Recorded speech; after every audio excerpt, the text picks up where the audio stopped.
Welcome, parents. Come on in and make yourselves comfortable. We've got plenty of seats up here in the front. Glad to see you all here. We hope you got a wonderful time with parent orientations and learning about your children's classroom. Hope you experience this year. We're going to go ahead and get started in just a minute. So you can just make your way out and find a seat.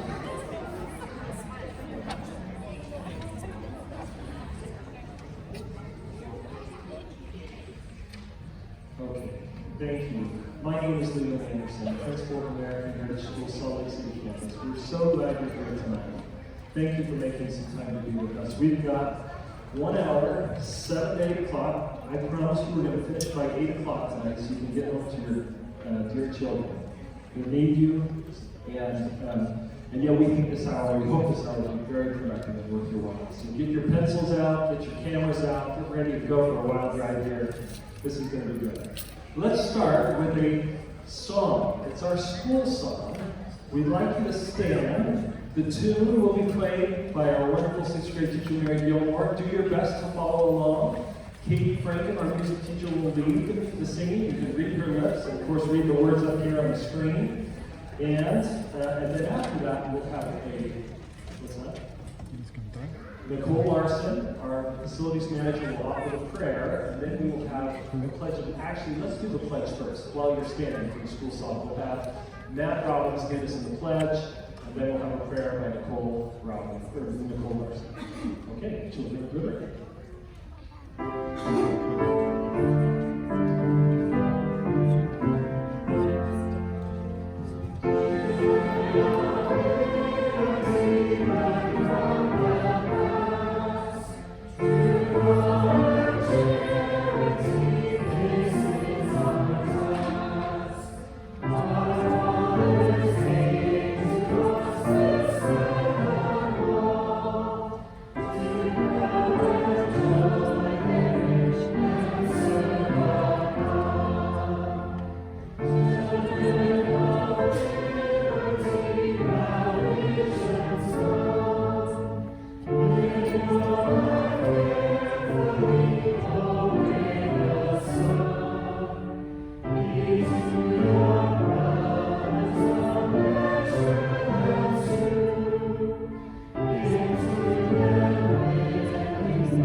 Please repeat the Pledge of Allegiance with me.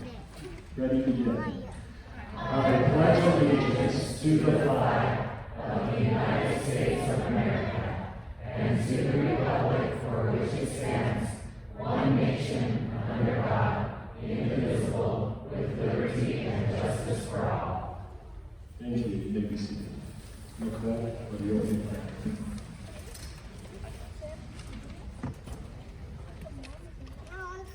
Our dear eternal Heavenly Father, we are so grateful to meet in this beautiful building and to learn more about this school. And we are so grateful to be here, that our children can be a part of this wonderful establishment. We're grateful for the gospel in our lives and the guidance it gives. We're grateful for all that Thou hast blessed us with, for the land we live in. And we love Thee so very much. And we say these things in the name of Jesus Christ. Amen. Amen. Thank you very much. Well, here's the agenda. We've got 3 main sections here. Board of Trustees report. We're going to actually make that second and start with Megan Buell, who's going to give us a PSO report, and then Hal Boyd will cover the trustees report, and then I'll take some time, and then we'll end with Mr. Beckwith. So 4 speakers, and we'll go in that order. Megan?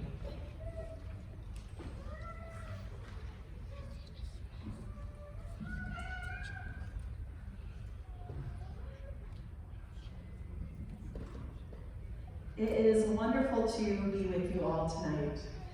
I wanted to talk a little bit about how my family came across American Heritage Schools because every family has a story. My family's story began 4 years ago when we moved to Salt Lake City, and in all of our searching and interviewing and emailing with a lot of different educational options in our area, we never really truly felt at peace, my husband and I, with any of the schools we landed on. Nothing quite felt right. So in December of 2021, a friend told me how American Heritage School would be opening a new campus here in downtown Salt Lake City. And she invited me and a number of other moms to accompany her on a tour of the American Fork campus. It was after that tour and those interactions that was the first time that my heart and my mind felt right about my children's education. And that was only the beginning of our American Heritage story. What is your American Heritage story? Getting to know many of you over the last year and meeting new families this summer, I have been so humbled by many of your stories of sacrifice to attend this school. Some families have moved homes to attend. Several of you have endured heroic commutes because your hearts have been touched by the mission of this school. Our parent community at this school is incredible. You have each already shared your time and your talents and your hearts. Some of you having had an amazing front row seat to watch our campus go from an active construction zone this time last year to this beautiful space for educating our children. The mission of this school supports us as parents in developing the hearts, minds, and bodies of students to realize their divine potential. As parents, we are all members of the Parent Service Organization. Our purpose is to partner with teachers and administrators to advance the mission of the school. Exceptional teachers challenge students academically and also inspire them to realize their divine potential. And this partnership between parents, teachers, and administrators creates incredible unity. There are wonderful parents who serve on the PSO board, and they too have stories of sacrifice and gratitude for American Heritage Schools. Together, we help organize ways for all parents to serve, and we invite each of you to serve too. There are many ways to find opportunities to serve, and these resources can be found in PSO emails, in Principal Anderson's weekly emails, on our PSO website link on Veracross, and in the Salt Lake City PSO group meeting. Please join our parent community so that you can be aware of the most up-to-date service opportunities.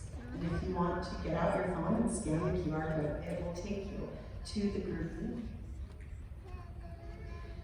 Now, over the last year, I've learned that the more you get involved with your child's educational experience, the more gratitude you will feel for the teachers and administrators, and the more that you will want to give back. As parents and families serve, your children will get to see their parents as part of their educational experience. You will see relationships and community being built. And I believe every family and teacher and administrator will get to see firsthand the principal sacrifice that brings unity and blessings.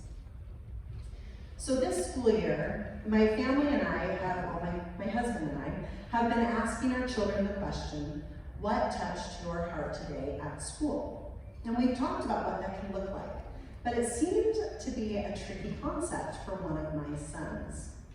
The other night, when he and I were talking before he went to bed, I asked him how his heart had been touched that day, and he looked at me frustrated and said, "Mom, I still don't think I understand what that means." So I thought about the question myself for a minute to see if I could give him an example from my day. It only took me about half a second because just that day, I had been right here at the school, and through unique circumstances and being in a right place at a right time, I was given an opportunity to serve. and my heart was touched from that experience. As I recalled the details to my son, his expression went from frustrated concern to a little more softness and definite understanding. And it was a sweet teaching moment for me as a parent, where I more clearly saw what an education of the heart and the mind looks like. My heart was joyful in knowing my son would have these opportunities not only at home, but also during his time at school and with his wonderful teachers and friends. I am so grateful for American Heritage Schools, where the vision is to assist families in helping their children realize their divine potential. I'm so excited for this new school year and for each opportunity and experience where, as we partner together, our hearts will be touched, and we will add to each of our own American Heritage story. Thank you.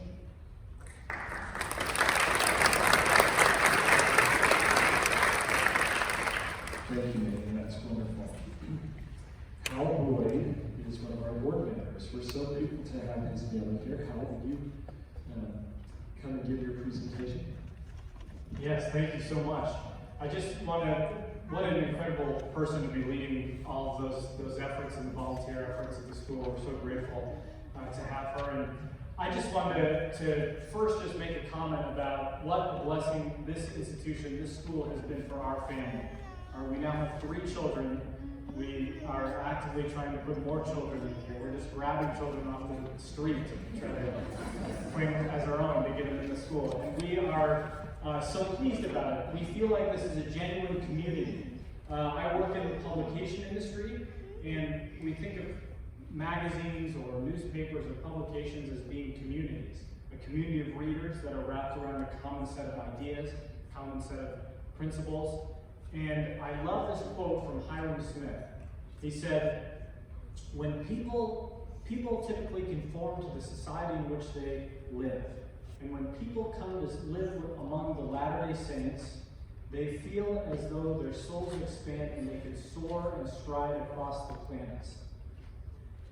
And think of how beautiful that concept was because of the community that they're in. When our children come home from school, we feel like they've been to a place where their souls expand and they can stride across the planets. Because American Heritage School has created that kind of community around a common set of a beautiful vision, and the people, the teachers, the administrators, and the students and the parents who make that happen. So I'm just so grateful to be a part of this community and grateful to be with all of you. The Board of Trustees, many of the members of the Board of Trustees, I don't know if they've been introduced, the new ones, or you're going to introduce them, but yes, let's see if I've got the slides here. Okay, so here's our chair.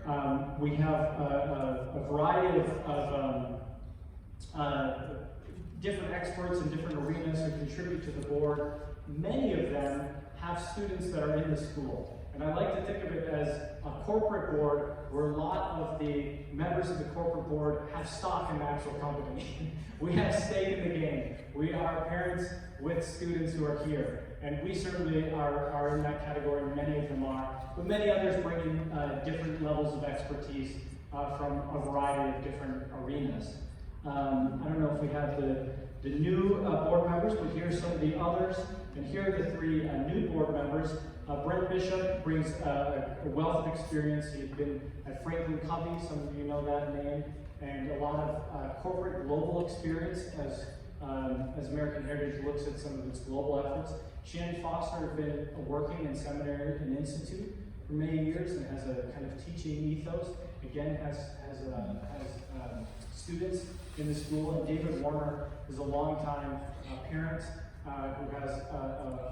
who worked at BYU and has a whole host of experience that he brings to the board position.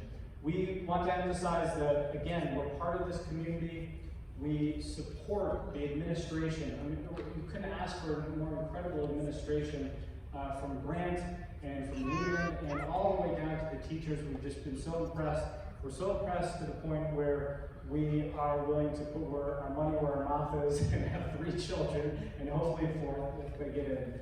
So we're just so grateful to be a part of this community, and we too, like our children, really do feel like our souls expand when we're here, and we feel like we could stride across the planet. And so we thank you for creating that community and allowing us to be a part of it.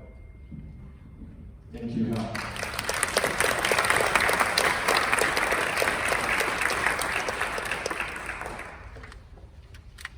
So this is Janine Miner. She is our current chair of the board. She is a parent who's had all 4 of her children. Her last child just graduated from the American Fort campus. Her husband and she have been involved since the late 90s in the school, including the development of that beautiful campus. Her husband was actually the chief architect of that campus. If you haven't had a chance to be there, I'm going to tell you about a great opportunity to go there in about 2 weeks. Okay? Grant Beckwith, who you'll hear from shortly, is our wonderful head of school. He hired me in 2008. I've been so impressed, and he's been one of my heroes and mentors in a lot of ways ever since, for as long as I've known him. I love you, Grant. Of course, I'm the principal, and Caroline McNiven is our assistant principal, and brings a lot of expertise, including in teaching and just order and management, discipline. She's remarkable. Here's the agenda for the rest of the evening. I am going to take a few moments, and then Grant Beckwith will. Some of you have seen this picture of my family. I just want to introduce you to my wife, Gina. Nothing good in my life happens without Gina, and I know that, and I know that our family is the most important part of my career. I have loved this career, and it is one that brings me great joy. But I want you to know that my first commitment is to my family, and I hope that that's the same for you, that your first commitment is to your family. We have wonderful teachers who are so delightful. I think you've met some of them tonight. I hope that you'll get to know them. We have them in after-school programs as well. 16 full-time teachers, 18 part-time teachers. All of them bring expertise. We searched through hundreds of candidates to hire these teachers, and we think they're among the best on the planet. And so, we just treasure them. They feel the same way as we do, that we are here to serve you. We exist as a school to serve parents because the home is the basis of a righteous life. It's the basis of a productive life. We as teachers might have 100 or 200 hours with your children, maybe 300 or 400 hours, but that pales in comparison to the influence that you have had, not just from birth, but every year thereafter, where you have potentially thousands and thousands of hours with your children. This is one of my heroes, Clayton Christensen. Many of you know him. He's a Harvard business professor, passed away recently. He wrote many wonderful books in the business sector and always ended his lectures at the Harvard Business School with a plea and a reminder to keep what's important at the center of your life and to not be dissuaded by the deception of riches or fame or power. He wrote a book based on his last lecture called How Will You Measure Your Life? I highly encourage you to read this book. One of the chapters he titles Sailing Your Children on Theseus' Ship, or something to this effect. And he reminds the parents, or the reader, that Theseus, in Greek mythology, slew the Minotaur. He traveled to Crete, and he was in the labyrinth, and he was able to slay the Minotaur and return. And his ship was kept in the harbor as a kind of a sacred monument to his achievement. But over time, the salt water washed away and dissolved the ship, and piece by piece that ship was replaced. And the question is this still Theseus' ship? Or has it been replaced entirely by other pieces, right? And then Clayton Christensen draws out this idea that we as parents should never outsource so much of our children's education that really they become someone else's children. Are they our children if they are continually in boarding schools, if they're continually in so many lessons in other places that we're just hiring their education to be done? Now this is funny for me coming in as a principal who wants your children to be here for 35 hours a week, right? But I'm telling you that this is my philosophy too, that you are the most important, and what I'm going to say in the next few minutes is just to encourage you to really take on that first role of being their first teacher, their permanent teacher, and of course we as teachers here will trying to echo, support, and amplify the words of the living prophets and the words that you teach in your homes. And so we'll be a second witness. We'll be the village that helps raise the child. We'd like to do that, but we know that first and foremost, parent involvement matters. It matters more than anything. If we are to teach our children these three core characteristics of character, scholarship, and liberty, which are the three core values of the school, that must start early. These are kindergarten students last year. But it starts far sooner than that, right? It starts from the time they take their first breath. If we want them to grow up to be young men and young women, like Joseph Smith was, like Mormon was, sober children, who were quick to observe, who desired righteousness, desired to receive for themselves light and truth from heaven, that's a culture that starts as early as possible in your home and is reiterated every day. We as a school will help, but it really starts at home. It starts with also giving you tools and helping you protect your children from some of the evils in the world, such as pornography, which is so rampant. We've given each of you a copy of this Good Pictures, Bad Pictures book. Of course, this, as a school, we do not hold maturation nights with explicit discussion of sexual maturation, sexual relationships, and we encourage and strongly urge you to hold those conversations. We believe that when you think about families, schools, governments, right, that family is the right sphere of government in which these conversations are best held. And we encourage you to have those conversations soon, early, and often, continually throughout puberty and the teen years of your children as they grow, and even early in childhood as appropriate. The Spirit will guide you in that, and you'll know. TechWise Family encourages you to keep tech under control. It is so easy to let the tech be the babysitter. So who's your parent if you're on tech for hours and hours a day? Could be anyone, right? Of course, many of you feel this way already, but please read this book. It will give you some new tips, new insights. It will encourage you, it will inspire you to use very limited, to use technology in a deliberate way as a tool and not as a toy. To use it to receive light and truth and to grow your children rather than to just distract or entertain them. Also, our welcome guide. We've got copies if you'd like them. Of course, this is a useful tool that has lots of information to help you be successful, to help you be engaged as a parent. This year, every year we'll produce this welcome guide. Now, these are required reading materials. We will ask you to report that you've read them. At least one parent in your home needs to read these. We encourage you both to read them. Or grandparents, share it, right? These are very good books. I have one brother who read this and said, how many copies for our friends, right? TechWise Family, because it's that good.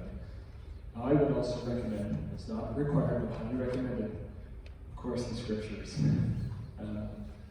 Now, let me give you a couple of tips for learning at home. We've got a daughter right now who's dating. She's getting close to engagement. In fact, she just flew today to the hometown of her potential future husband to meet family, and that dating is really wonderful. You and I can all remember fun dates that we went on, right, when we were young. We encourage you to date your children. Of course, mommy, daddy date. Mommy and parent dates matter a lot. Of course, there can be father and son, mother and daughter, mother, son, father, daughter dates. Really, we encourage you to make sure that you spend time with your children. The essence of a date is an opportunity for an extended conversation. It's an elder Robert E. Hales. And we encourage you to be deliberate about spending time with your children. Avoiding contention at all costs. We know this is going to help your children learn more. As academic partners, if your children come to school peaceful, they're going to learn more. If you have lots of contention, please avoid it, because it causes cortisol, it causes the stress hormone. Children can't focus because they're stressed about what's happening at home. They're not going to learn as much here. Express love and appreciation a lot, 40 times a day, right? I dare you to try that. 40 just means a lot, right? But I dare you to try it. I love you. I'm so grateful. Thank you. I'm so glad Heavenly Father sent me to our family. Let me give you a hug. These kinds of things. Thank you for picking up your dish or the clothes or whatever, right? 40 times a day. We encourage you to study the scriptures at home. We know that not all families who come here are necessarily members of the Church of Jesus Christ of Latter-day Saints, although the school aligns with those teachings. But if there are holy books or sacred writings in your faith tradition, study them. There will be sources of faith and inspiration. We encourage you to memorize scriptures with your families. We do that a little bit here. This morning I was in Mary Gilmore's class, and the students were all reciting a verse. It was remarkable. It was just truly remarkable that they have this verse that will stick with them for decades, if not their entire life. Teach them principles. So I'm going to give you a list of some one-liners, by the way. Just little one-liners from the Bible, from the New Testament, and from the Book of Mormon. They're easy to remember. Simple things like, what lack I yet? This is, but where are the nine? Right? Teaching the concept of the story of being grateful. Questions or one-liners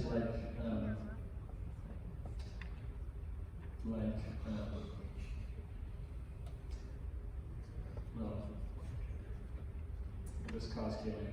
There are various ones. You'll see and you'll know them. Okay, T-tip. Well, I'll talk about that. Sing together, dance together, right? Make joyful memories. When the music's on, enjoy singing with your children. Popular songs, sing religious songs, sing holiday songs. Dance with them. You cannot believe how little children will love to dance with you. Do that. Do it in your basement, do it in your bedrooms, do it wherever you do it, right? But make these kinds of memories. Regularly listen to conference talks, general conference talks, good books, podcasts, right? We have such rich resources in our pockets. You should just give yourself a challenge to try this for a week. To wake up in the morning and put something really edifying on. Your children will be blessed by it. And it's the easiest way to wake them up anyway, right? Wiggle those eardrums a little bit so they get out there. Okay? Watch wholesome videos. Now, there are so many videos out there that are not wholesome. There are good websites that can help you find whether or not a video is wholesome or not before you get into it, right? CommonSenseMedia.org is a great website.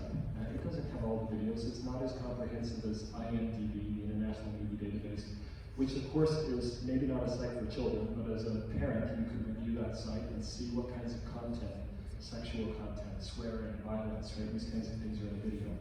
If you watch videos, when you watch videos, this is a tip I learned from Grant, call out. We don't say that. We don't do that. We don't dress that way, right? That's immodest. Being explicit is really important. Now, are you ready for a cool, well, also counsel together? Have lots of family councils.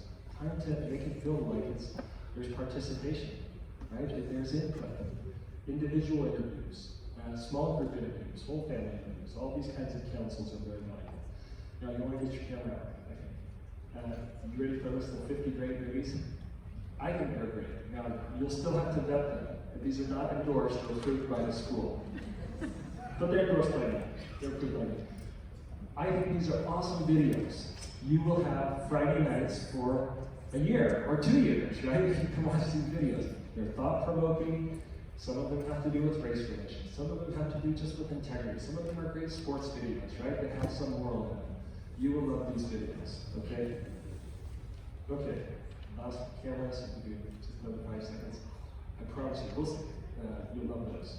Okay, tips for family scripture study. There's some basic tips, right? In your home, you have curriculum. We have curriculum here. You probably don't have time to teach calculus. You probably don't have time to teach chemistry at home. Hopefully, you'll do homework with them, as I'll say in a minute. But maybe one of your main curriculum sources is the scriptures or those other good books that you're reading. If you're reading the scriptures, David, which we highly recommend, there are 5 basic skills you should try to help your children develop. Can they find the scripture, right? Using the table of contents. Can they read it? Can they understand it? That's probably the most important, right? To discuss it, discuss. Can they mark it? Right? I would recommend that you get some little red or colored pencils, maybe a little straight edge, save your gift card, something, right? Stick into those books so they can mark their scriptures, and then memorize. And you don't need to mark or memorize every scripture, but I think those 5 tips, right? Find it, read it, mark it, well, understand it first, mark it, and memorize it, are just 5 important tips for making your curriculum meaningful at home, including scripture curriculum. As I mentioned, T-tip. Now this, you might think tip there is a misspelling. That's not. That's an acronym that I heard learned from a man named Ed Rowe, who was mission president in Croatia. He said he taught his missionaries T-tip. Teach, testify, invite, promise. We use this in some classrooms here. Right? Just this morning, if you go into Mrs. Gilmore's class, you'll see this on the board. The students stand up, and they teach something, they teach a principle, they testify it, which means I know that this is true, or I have experienced this, right? I see this. I invite you to apply this specifically, and I promise you that if you do, you're going to get some good outcome, some blessing, right? Some result from this. This is a powerful method that we encourage you as at home to use. It will help your children become teachers. It will help you become a teacher. To teach, testify, invite, and promise. Usually in that order, but it doesn't have to be, right? It's flexible. And that's good advice to get from Ed Rowe. Thank you, Matt.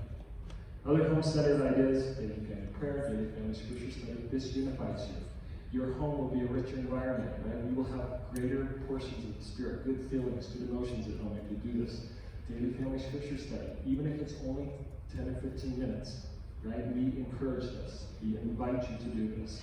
What we do at school, we start with a little devotional, but it does not replace, it should not replace your own daily scripture study at home. Weekly family home evenings. Now, the church, which again we align with, recommends Monday nights, right? Holds Monday nights. And we do too. We avoid Monday night performances almost every Monday of the year. Once in a while there's something that comes up, but we really try to avoid Monday nights. We also encourage you to do that. Your child might have a birthday. In fact, probably 1/7 of your children will have a birthday on a Monday night this year. Statistically, I think I'm pretty safe in saying that. Please don't hold birthday parties on Monday nights. Do them Friday or Tuesday or Saturday or something else, right? Because we want to respect that time. Journaling and sharing entries. This is a great way to teach.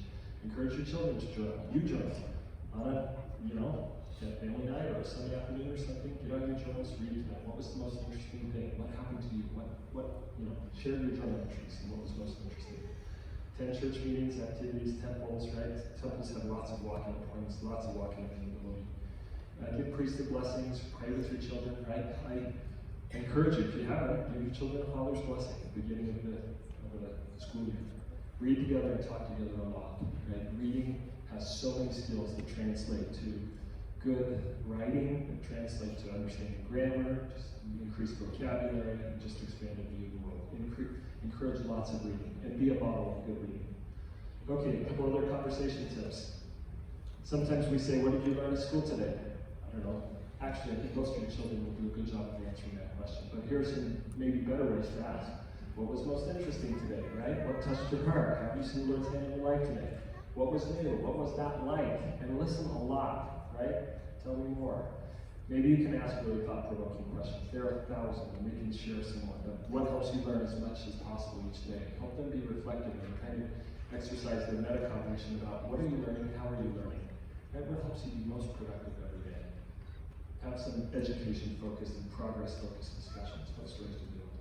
You can practice gratitude as a family. Gratitude increases when you practice it, right? Easy ways to do this, right? 100 things you love, 100 animals, 100 body parts, you know, 100 body parts. 100 bad things that have never happened to you. Haven't yet done this or that, or have this happen to me. Well, I can be really grateful for all those bad things that haven't happened to me, right? Okay. Now, school center ideas. Of course, we're here at a school. And school is, I've given you some advice for your home-centered curriculum. And our school-centered curriculum, of course, does include homework. I hope you will learn to love helping with homework. If you don't love it, do it some more, but try to make it as positive an experience as possible. I have all of my children share, once they start using computers for documents, I have them share their documents with me. And then I use my little Chrome browser to bookmark them, and I have folders for every child, and I bookmark all of the work that they send to me so that I can help them. And I give them suggestions. I don't write it for them, but personally, I love that. And I have all these records in their essays and their scholarship and application essays and all the big essays that they write in their life, bookmarked. And I think you ought to do that too. I love it. If you don't love homework, well, pray for the love for it. And then do it, right? This is a great opportunity to say, I, thou, it.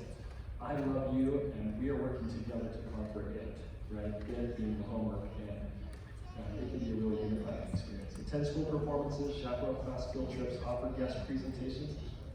We know you have some expertise, some talent, and likely there's a class on this campus that could use at least a 20, 30, or 40-minute presentation from you sometime.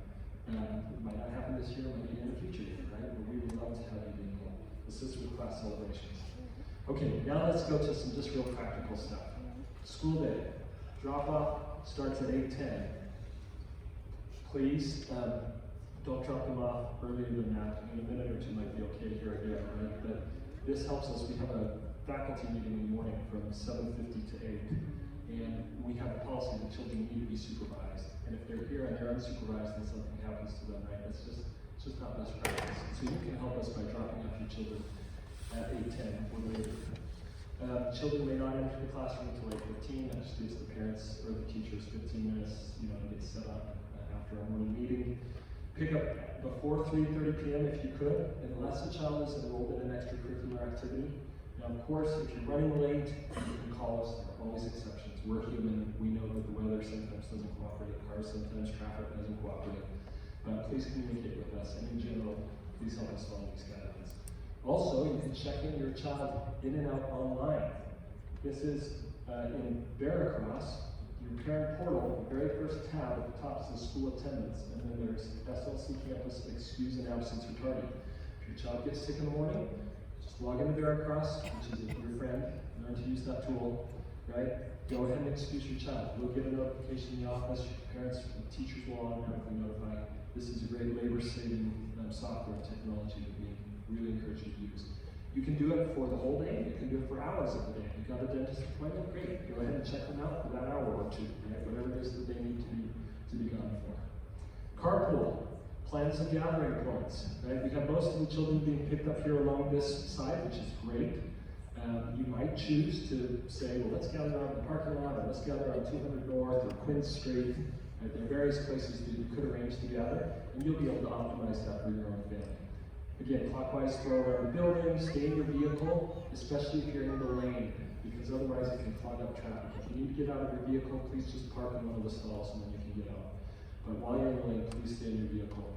Please, we have red and yellow lines there. Sometimes some vehicles have been coming up, even on the sidewalk, which I know is an effort to be polite so we can have more people get through. But we have children walking there sometimes, and of course we need to look that as a walkway. So please stay on the far side of the red and yellow lines. And then also, not too far though, right? We want you in that gutter area because that will allow people to pass, okay? And then help your children enter the vehicles efficiently, as that makes sense. We know sometimes children just have a hard time getting that bag out, but there's a lot of those, so whatever we can do to make that efficient. Uniforms, right? Check shoes in the morning. Check their grooming, and we do mean haircuts, right? Just stay above the ears, off the collar for the boys.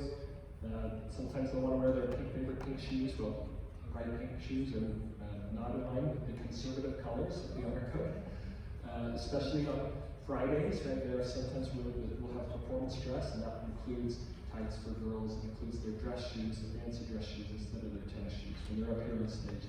We just want to teach them this as really, it's a life skill to know when to dress and dress up for the right occasions, right? It's a good tool for them.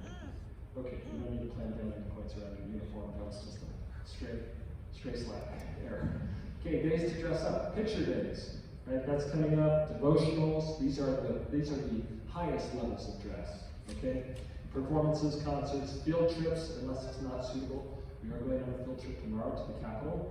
Governor Cox, this is grades 5 through 11. Governor Cox is going to give a proclamation about September becoming American Founders of the U.S. Constitution Month from now for the foreseeable future, right, forever. September in Utah will commemorate the Constitution, and so the students who are going in grades 5 through 11 will be dressed in their Friday dress, their finest dress, their performance dress instead of something else, and that's on Thursday. But normally we dress up on Fridays. Or if we sometimes ask some students to be open house student ambassadors, of course they can dress up nicely. You can see some images there of their nice dress. If you need any clarification of that, our uniform standards are on our website. Standards, uniform, and you can see. Okay. Now, great news, we have graduated to a more advanced calendar system. You can subscribe, and I actually don't have a cool QR code like Megan, I'm sorry. One was sent to me, but I don't have it here.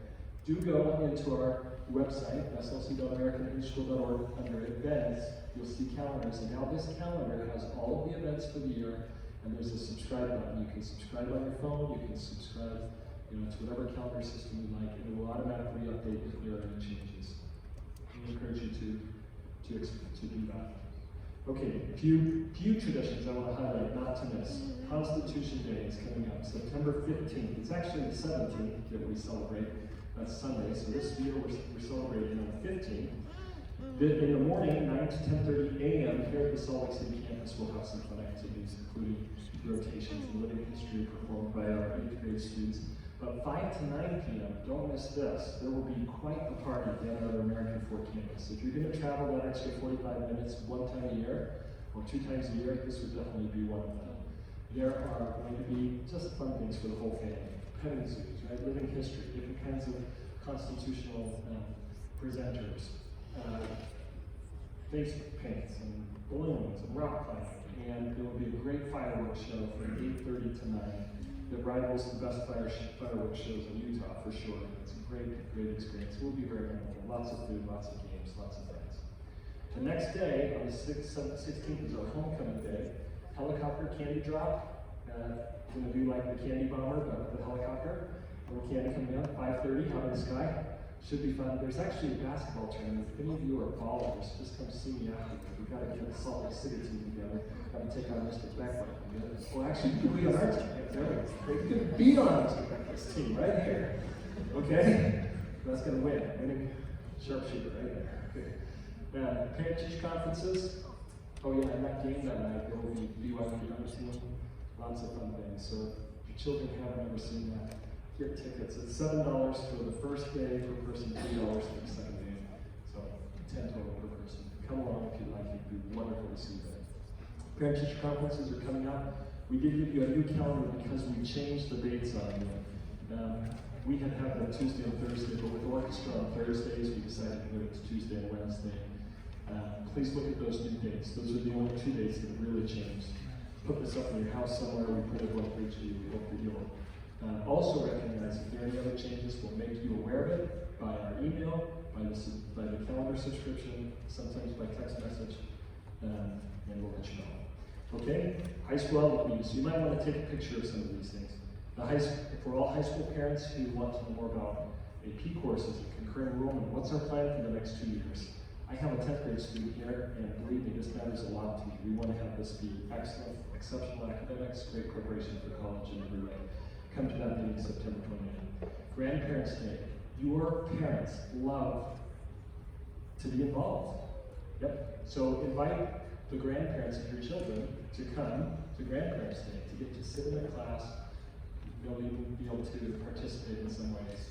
And invite them to other events here. Okay, there's the flyer. We'll send this out. This just shows again some of the things some of the activities on the 15th and 16th down at our American Fork campus. We hope you'll experience that and enjoy that. Okay, let's see here. A couple more. Just take a picture.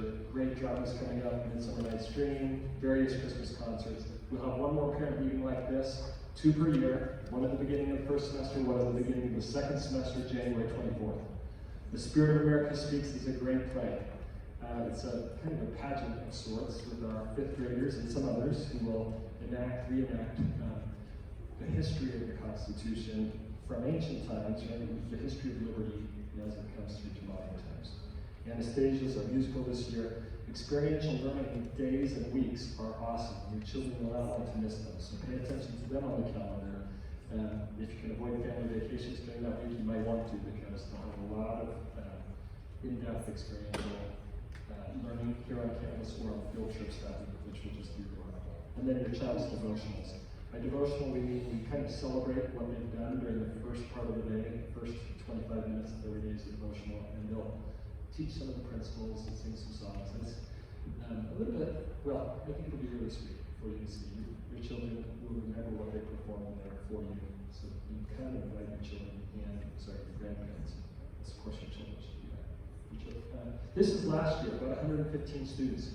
We, or maybe 120 at this point. We currently have 203 as of today. So the school's growing. It's growing fast.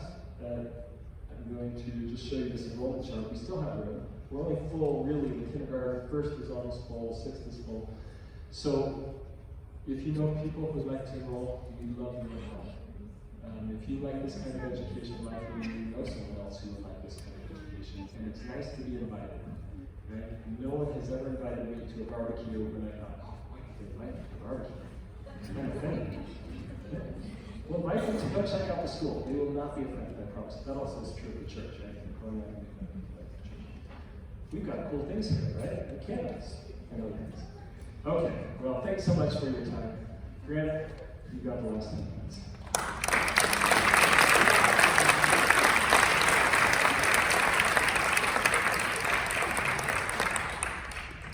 I love Leland. He's been a friend for a long time. I learned from Leland, and I've learned that if I can just remember and do even 1/100th of the things that he teaches me, I'll be good. Thank you for coming back from Shenzhen, from China. Buells, thank you for leading into this. There are so many. Caroline, from London. I just met Alma's uncle here. Or is he still here? Up there. First name again? Farhan. Yes. From Pakistan. Amna is one of our students from Pakistan. And Farhan graduated from BYU, Idaho. His brother was the 4th missionary in Pakistan, in the history of Pakistan. I love the kind of people that American Heritage School gathers. And I love being involved with it. I want to take you back just a little bit. This is Verlin and Shirley Anderson.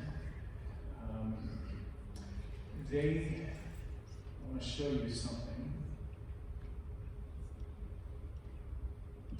In 1970, when the school was moved from the old BY Academy, BY High building, to a little chapel school in Pleasant Grove, Verlin and Shirley wrote a check for $1,000. It was a big check for them to start American Heritage School. And I've kept this little check. I wasn't there in 1970. This is my 18th year, but through the years, people bring things to you. And it means a lot to me. It's people like this and people like you that see a vision that, to use the words of the hymn, America the Beautiful, that sees beyond the years. The vision of this school sees well beyond the years and well beyond the boundaries of American Fork, Utah, or Salt Lake City, Utah. We have over 5,000 students doing this in all 50 states and approximately 60 countries, and we get little snippets and stories from them about how this is serving them. And so you're part of not just a school, you're part of a movement of families who live in the latter days. Our motto is educating hearts and minds for Latter-day families, not Latter-day Saint families. Latter-day families, although of course Latter-day Saints are included in that. We are a Latter-day Saint-oriented school, unashamedly. I asked at Foundations training if there were any here who are not members of the Church of Jesus Christ of Latter-day Saints. I'm just going to ask it again. Do you have any here who are not members of the Church of Jesus Christ of Latter-day Saints? Okay. You are so welcome with us. Did someone else raise their hand? Okay. Usually we have 1 to 3% of our school population. We need you. We want you. Our anchor code, our anchor scripture in our honor code is Matthew 22. Love God, love your neighbor. That's what this is about. And do it in the classroom. Right? Gaylord and Laurie Swing here is the other picture. So this is Verlin and Shirley Anderson who wrote that check I just showed you. The school was running into some financial difficulty in the 1980s, and Gaylord and Laurie Swim came along. There were long waiting lists, but the school wasn't operated in a very efficient way as a business. And the Swims came along and introduced some fiscal discipline into the school, some organizational practices, and a very significant donation that allowed us to move from the little chapel school into the larger American Fork campus. And so in many ways, they perpetuated the mission of the school and amplified it.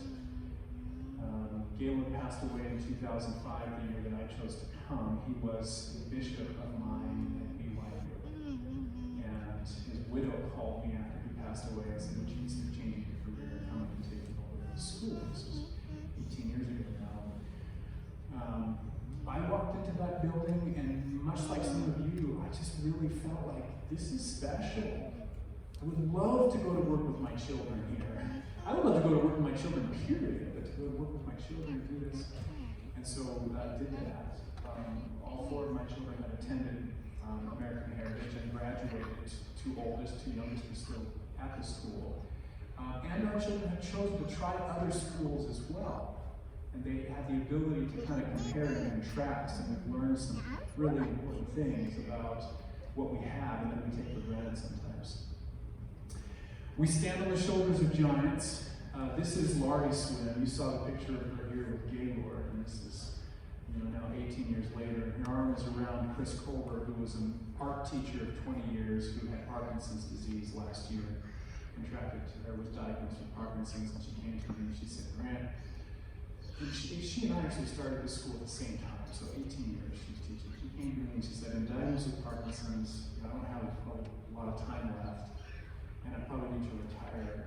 And I remember her saying to me, "I don't want to die. I just want to keep teaching." Her art room was this oasis of joy and love and light. And I just said to her, "Chris, teachers never die. Teachers live on in the hearts and the minds and the bodies of every child and parent whom they touch." We've seen that in our home over and over and over. This teacher, Chris, in some ways I feel like she saved my oldest son. I mean, he could really go into that classroom and just focus and enjoy and love. And so, these are the kind of people that we're surrounding ourselves with here. Our vision, if you want to distill a very long mission statement into one sentence, and this is at the beginning of our mission statement, the preamble to our mission statement is that we exist to serve parents worldwide in helping children and families to magnify and realize their divine potential. That's our vision. And what does it look like? Well, it looks like people. It looks like students who go on to fulfill not just LDS missions, but life missions. And sure, they do serve missions and they become great leaders in the mission field. And we've got now 12 graduating classes of data to kind of put this together. How are they doing in college? How are they doing in the mission field?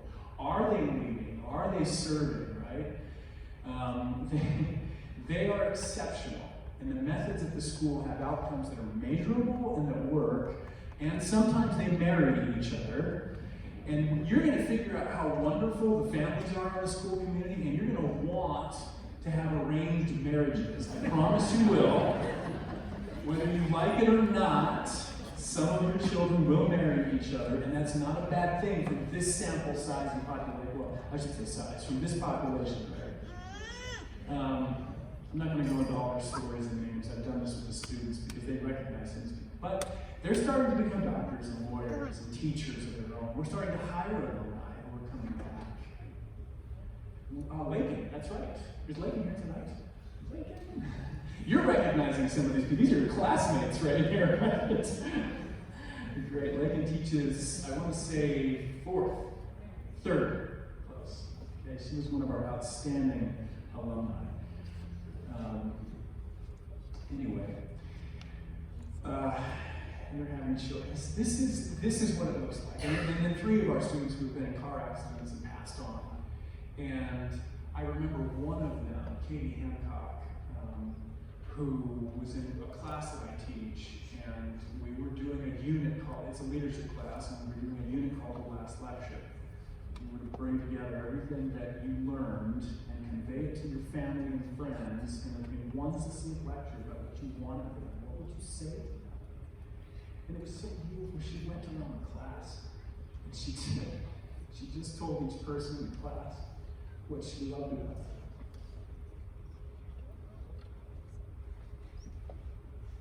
And it was her last lecture. This was the spring. She passed away in the summer of that year. Some things just matter a lot more than grades and test scores. We are a college preparation school, but more than that, we are a family preparation school. We are a joy preparation school. Joy with a capital J in the sense of Second Nephi. This is our purpose in existence, right? Okay, well that's what our vision looks like, and I'm not going to spend a lot more time on this, but we do take school seriously. Leland gave a lot of wonderful recommendations. He is just a deep fund of knowledge and experience about how to do teaching and learning.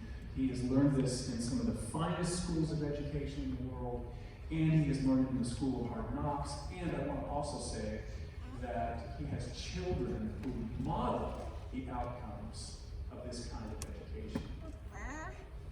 My children don't model quite as much as his children, so if you have children who are still struggling, join the crowd. We're all human, right? But his remarkable, right?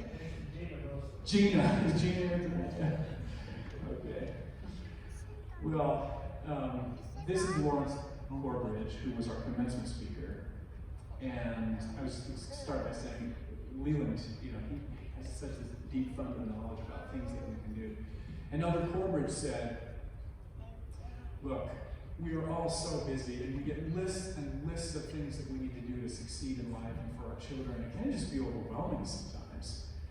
And so Elder Corbridge just kind of cut to the quick of this, and he said, let me give you the one thing that if you do it well, will make all other things go better, be lighter on your shoulders, put into perspective. And it's that if we build our lives upon the foundation, the rock of Christ, then we cannot fall. Cannot, he stressed that word. Quite a promise. That's the one. That's the big thing. It makes everything else easier and better and lighter. Okay, our board, which Hal so well introduced, we take evidence and measurement and feedback seriously. We look at best practices. We have 2 accreditation associations. We have visiting teams. We're not just breathing our own air. We're thinking, inviting other people to come in. What can we do better? School improvement is really important. And these are our 3 strategic priorities for this year. Which really, if you think about any organization, there are 3 things that any organization needs to be successful. And it starts with leadership, people. And we're not just talking about administrators here. We're talking about mission-aligned people. Teachers, students, parents. And we're saying as a board, that is the number one most important thing to protect, preserve, and promote our mission, is the people that we attract, that we retain, that we train in our mission methods. Because if we get that right, everything else comes in its wake naturally. Solid strategies is next. You gotta have strong leadership, solid strategies, and access to capital. But it all starts with people. And by the way, there's no mission, no matter how good, there's no strategic plan, no matter how solid and wise and sophisticated, that will survive bad leadership. You have great leadership here. And our board, the Boyds and others, just remarkable. So there it is, $1 million in the annual fund goal for this campus. It's a little bit more than that for the American Fork campus, and about $600,000 for our worldwide, for a total for the whole system of $3 million. That's our number. Last year we raised about $6 million, but we had a particularly heavy lift because of this campus building. We used a significant portion of our school's reserves to accomplish this, and it was important to do this.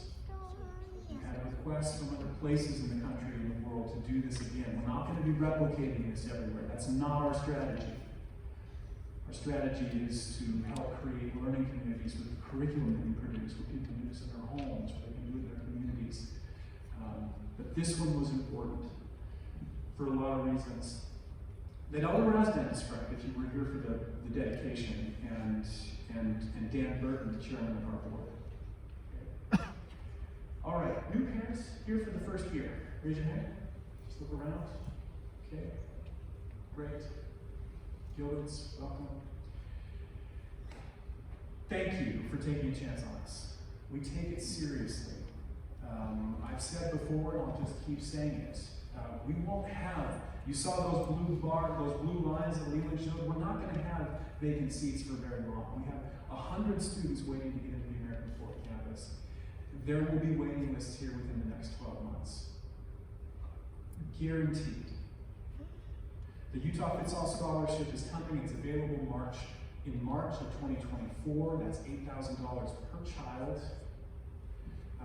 It is, if you're wondering about how that works, Mr. Anderson can explain more to you. It is not a voucher. It is an education savings account. It's money that goes to the family, and the family decides what to do with it. It doesn't have to come to a school. It can be used for online programs. 5,000 students will qualify for that. That's a small fraction of Utah's students. If the legislature sees that many people are interested in that, and by the way, everyone qualifies, it is paid out on a needs basis, so it's means tested.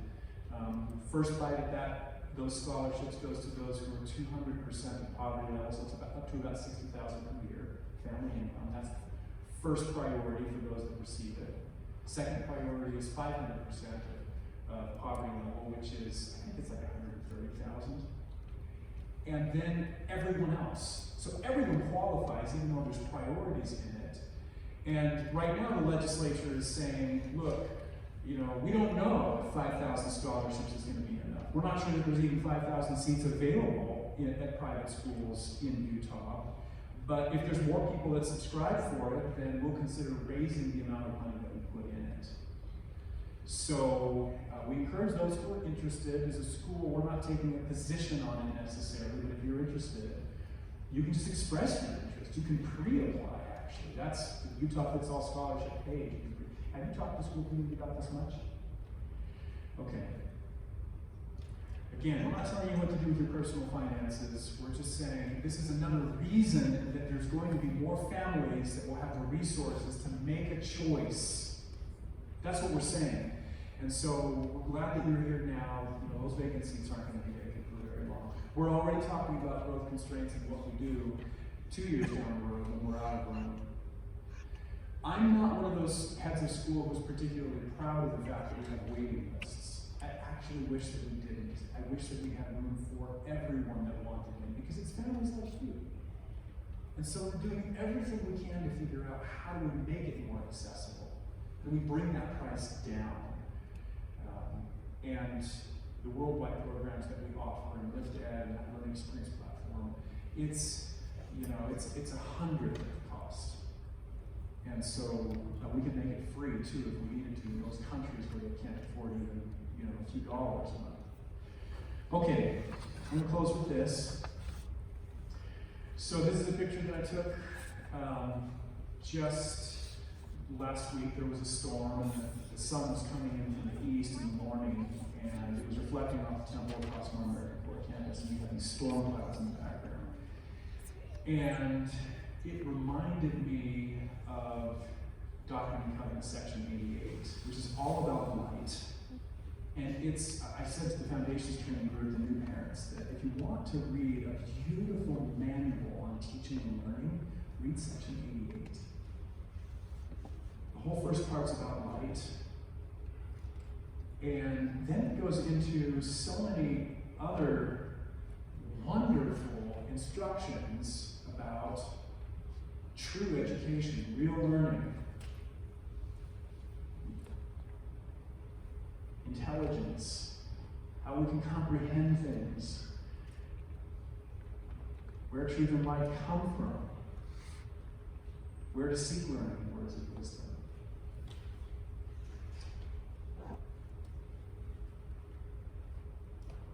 And why do we teach to begin with?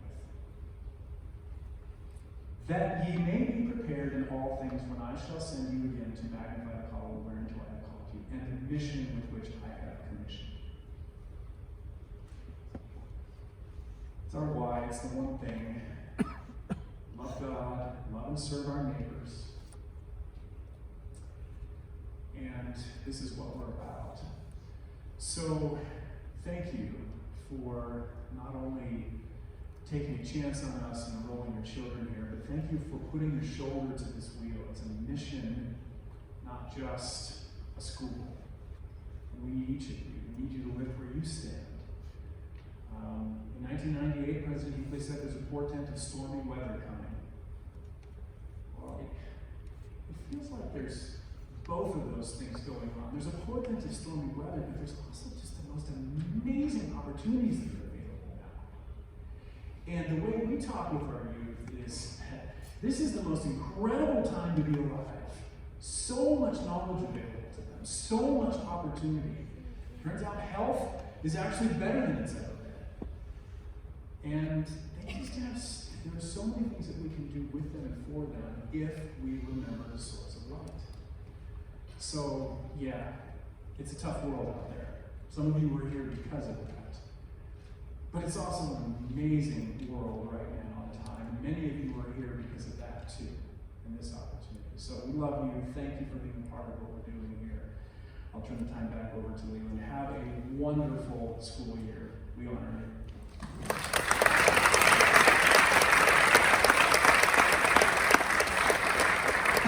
Thank you, Greg.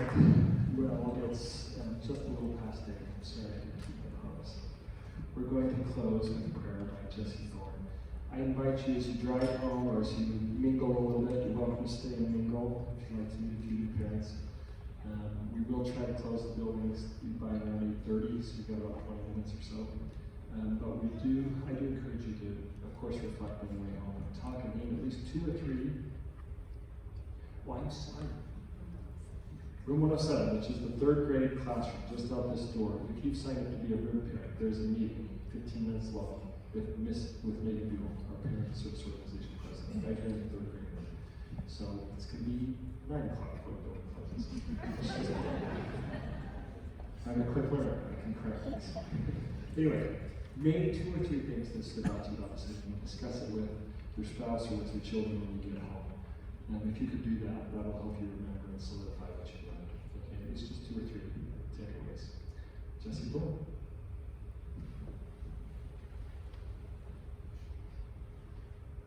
Our Father in heaven, we're grateful for the opportunity that we have to be here this evening to listen to the wonderful administration of this wonderful school. We're grateful for the efforts that have been put in to bring this school to the Salt Lake area, and for the chance that we have to have our children be educated here. We're grateful for the efforts of the teachers and the staff and the administrators and all that participate to make this come to fruition. We're grateful for the chance to live in a wonderful area, that we have the opportunity to have a school like this in our presence. We ask that they'll watch over us as we travel home, that we will do so safely, and return home to find all is well there. We invite the Spirit to be with us as we part. We say these things in the name of Jesus Christ. Amen.